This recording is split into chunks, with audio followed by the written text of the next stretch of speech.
特殊的形式 City of Shanghai. 有政策呢，它是也是有阶段性。那现在我们的孩子去了美国。My friends met in Shanghai, married in Shanghai. Because what is in the need of Israel is in the capability of China, and what is the need.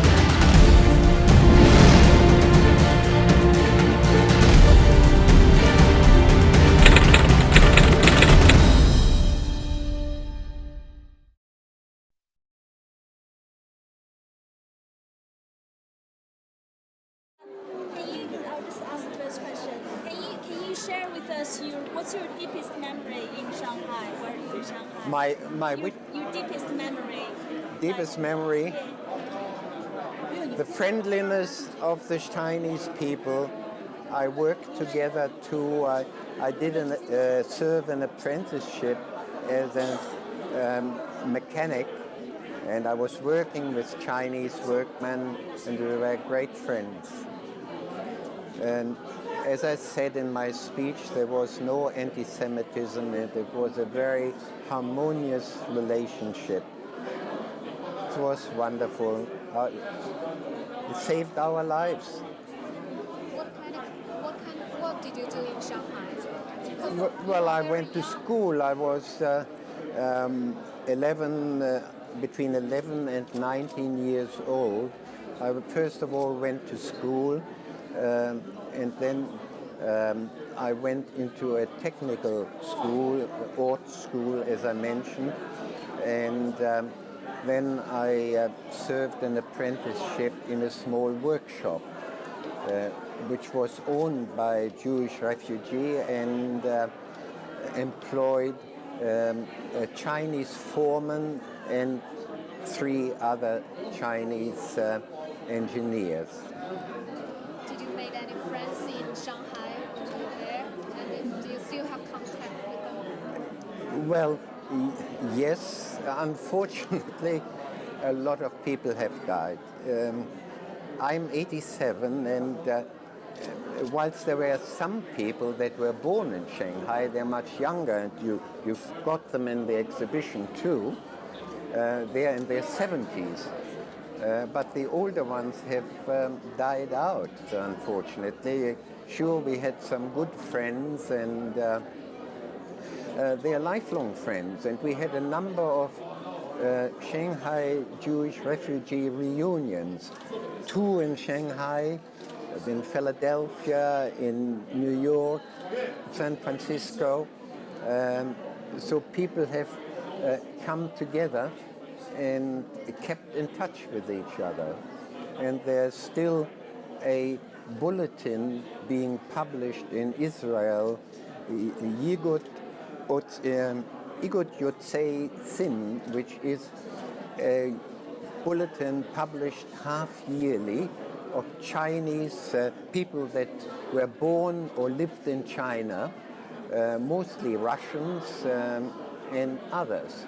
And that magazine is still being published and distributed worldwide to the survivors of the Shanghai Lenders or China hens, whatever you might want to call them. When was your last time you visited Shanghai? Last time was in 2006. And you will see that in Arc Shanghai, I was interviewed with my sister. We went with my sister, my wife, 2 of our daughters to Shanghai, to that reunion. And we were interviewed by a Shanghai television station. And some of these clips are shown in Arc Shanghai, the film that will be shown here on the 13th of July. Shanghai changed a lot, right? Eh? Shanghai have changed a lot. Oh, tremendous. The first time I went back to Shanghai was in 1974. That was very early. I got special permission. At the time I was an Australian government official, and we went to Beijing for a trade exhibition. We took some 300 Australian businessmen to Beijing, and I got special permission to go for 1 weekend from Beijing to Shanghai. And that was wonderful, to go back and see everything and how things have changed. the conditions, you wouldn't know, the conditions in my time for the Chinese people were terrible. The way the Japanese treated the Chinese, the way the Chinese suffered, people were dying on the street every night. There were corpses on the streets. In the morning, they were collected and taken away. The hardships that the poor Chinese people had to suffer was terrible. And that, a lot of it had changed in 1974. That was some 17 years later that I returned, and things had improved tremendously. People were dressed better, they were reasonably well fed. There wasn't this extreme poverty.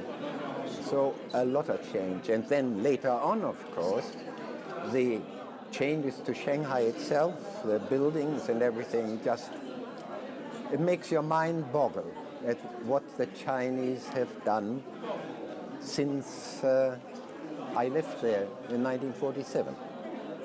Okay, this year marks the 70th anniversary of the end of the World War II and the anti-fascist war. So, as a survivor, what would you like to tell the Chinese people, the Jewish people, or maybe the Japanese about the war, about your suffering, about what you've seen, experienced? Well, the last thing, the Japanese, I think they should admit the atrocities that had been committed in China. That's the first thing. 70 years, I just can't believe that so much time has passed. As I said, I and my family are most grateful for having been able to find a haven, refuge in China during the war, which saved our lives. And the changes that have been made in China are just mind-boggling, absolutely mind-boggling. Whilst it's now 9 years since I've last been there, I've been following documentaries on China, and it's just unbelievable. They are very diligent and intelligent people, and I must say there's a lot of commonality between the Chinese and Jews. We both have got ancient civilizations. We are both very family-minded. Family is everything. We are very education conscious. What you get in your mind, you can't take away. So you've got to try and educate yourself. That is very important. So there's a lot in common that we share with the Chinese people. And I love them.